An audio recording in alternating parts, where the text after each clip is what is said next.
दोस्तों, राहुल गांधी एक के बाद एक ऐसे बयान दे रहे हैं जिससे ऐसा लगता है कि वो देश के अंदर कोई विद्रोह पैदा करना चाहते हैं। पहले जनजी आंदोलन, फिर उसके बाद वोट चोरी के मुद्दे पर लोगों को सड़कों पर उतारना, और अब उन्होंने सेना पर ऐसा बयान दे दिया जिससे ऐसा लग रहा है कि राहुल गांधी या सेना के अंदर विद्रोह कराना चाहते हैं। देश में पहली बार किसी नेता ने सेना में जाति की बात की है और वो है राहुल गांधी। राहुल गांधी अब ये कह रहे हैं कि देश की सेना में सिर्फ 10% आबादी के नियंत्रण में है।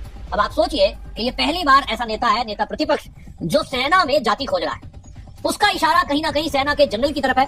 जनरल द्विवेदी जब से बने हैं, इनको दिक्कत हो रही है, और राहुल गांधी को हर एक उस चीज से दिक्कत है जो हमारे देश में ऐसा उनको दिखाई दे रहा है कि देश इसके लिए अच्छा है।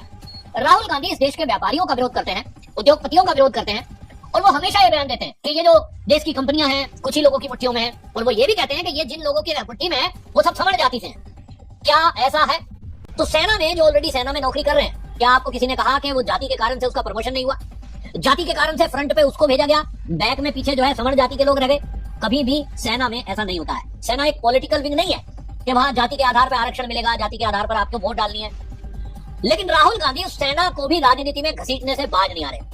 और अभी हाल ही में आपने देखा ऑपरेशन सिंदूर में जिस तरह से सेना ने शौर्य दिखाया, एयरफोर्स ने सटीक निशाने हमारे पाकिस्तान में दागे और पाकिस्तान के 8 एयरबेस को नेस्ता नाबूद कर दिया। यही कांग्रेस, यही राहुल गांधी उस सेना को धन्यवाद और मनोबल बढ़ाने के बजाय ये कह रहे थे कि ये ऑपरेशन सिंदूर में समझौता कर लिया गया है। राहुल गांधी सोची समझी रणनीति के तहत चल रहे हैं, जिसमें अब वो सेना के अंदर विद्रोह कराने का कोशिश कर रहे हैं। जाति का जहर वो अब सेना में घोलने की कोशिश कर रहे हैं। हमारे देश के जो रक्षा मंत्री राजनाथ सिंह है, उन्होंने कहा कि हमारी सेना के जवानों का एक ही धर्म है, वह धर्म है सैन्य धर्म, इसके अलावा कोई दूसरा धर्म नहीं है। हमारी सेना को राजनीति में न घसीटे। जब भी इस देश पर संकट आया है, हमारे सैनिकों ने अपनी बहादुरी और पराक्रम से प्रदर्शन करके भारत का सिर ऊंचा किया है। लेकिन एक राहुल गांधी है साहब, राहुल गांधी का क्या करोगे? राहुल गांधी जो है वो सशस्त्र बलों में जाति खोज रहे हैं। अब आप सोचिए, मोदी के प्रति नफरत है, लेकिन मोदी की नफरत उन्होंने सेना के विरुद्ध कर दी है। राहुल गांधी एक बात बोल रहे हैं, असल में वो बिहार में चुनाव चल रहा है ना, तो कुटुंबा में उन्होंने ये बातें मंच से कही है, लोगों को भड़काने के लिए, अपने पक्ष में वोट लेने के लिए। उनको लगता है कि ऐसा कहूंगा तो पिछड़े, दलित, आदिवासी, ये सब वोट उनको मिल जाएगा। राहुल गांधी कहते हैं कि अगर आप भारत की 500 बड़ी कंपनियों की सूची देखें तो आपको उसमें पिछड़े या दलित समुदाय का कोई व्यक्ति नहीं मिलेगा। अब आप सोचिए, राहुल गांधी जो कह रहे हैं कि देश में अगर 500 बड़ी कंपनी की सूची देखें तो उसमें पिछले आदिवासी का कोई व्यक्ति नहीं मिलेगा। मैं राहुल गांधी को चुनौती देना चाहता हूं कि वो मुझे ये बताएं कि भारत की 500 बड़ी कंपनी की सूची लाओ और फिर उसमें मुझे बताओ कितने स्वर्ण है। तो देश तरक्की कर रहा है तो राहुल गांधी को दिक्कत है। इसी तरह अब आप देखिए कि वो जो है सेना पर प्रहार कर रहा है, और सेना पर प्रहार करके वो सेना के अंदर जाति खोज रहे हैं। और हर बार न्यायपालिका में जब तक सीजेआई डीवाई चंद्रचूड़ थे, फिर उसके बाद आप देखिए उस पर हमला करते थे।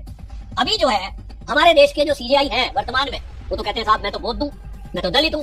नहीं तो इसके पहले तो वो ये कहते थे कि यहाँ जो वो हमारे सीजेआई हैं वो भी जो है समर जाति से बनते हैं। न्यायपालिका भी यही उनका वर्ण था कि 10% लोगों के कब्जे में।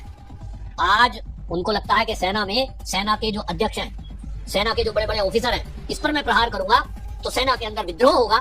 सेना में जो SC ST OBC वर्ग के अधिकारी हो या सिपाही हो वो विद्रोह कर देंगे।